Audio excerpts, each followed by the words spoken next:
The Confederate Constitution protecting slavery and dividing a nation. Between 1860 and 1861, several Southern states decided to leave the United States and form their own country, the Confederate States of America. Their main reason was to protect slavery, which they believed was necessary for their economy and their way of life. After Abraham Lincoln was elected president, many Southern leaders feared that the government would try to end slavery.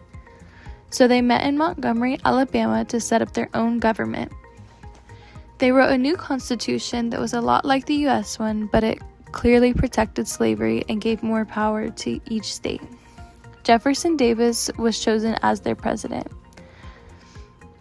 If you look at the map in this, you can see which states succeeded and how quickly it all happened. In the end, the Confederacy's formation made it clear that the fight over slavery wasn't going to be solved peacefully, and it was going to lead to war. At first glance, the Confederate Constitution looked very similar to the U.S. Constitution. It had the same three branches of government: legislative, executive, and judicial. And it listed certain individual rights, but the big difference, those rights only applied to white citizens.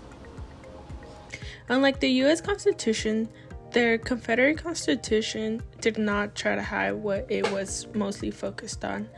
They flat out used the word slavery and made it clear that it was very protected by the law. This article said that slave owner rights were guaranteed everywhere in the Confederacy, even in any new territories they might get. So slavery wasn't just something that existed in the South, but it was the core of their government and economy. The Confederate Constitution gave more power to the states instead of the national government. The South strongly believed in states' rights. They wanted each state to make its own decisions without too much control from a central government. It banned tariffs that could hurt the Southern economy. Since the South depended heavily on farming and trading crops like cotton with other countries, they didn't want taxes on imports that could raise prices or limit trades. And finally, it limited the president to one 6-year term with no re-election. This was meant to prevent one person from holding too much power for too long.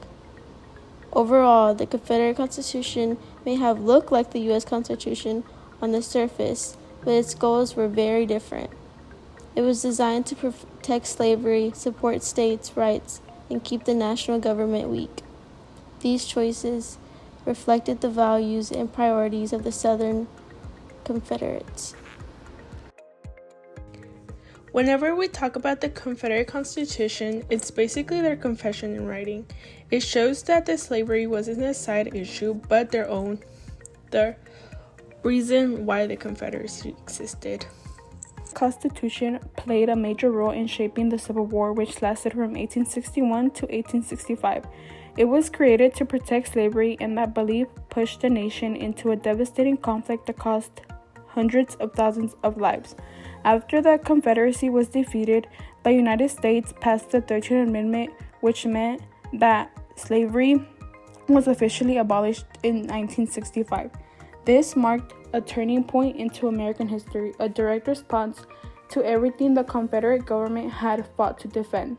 Learning about the Confederate Constitution helps us understand just how far people were willing to go to protect slavery and to preserve racial inequality.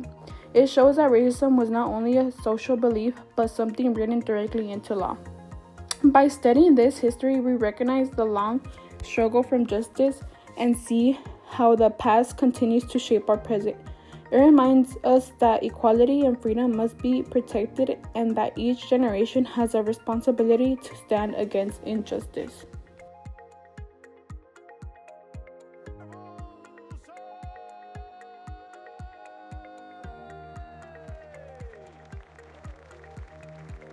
We're running out of time.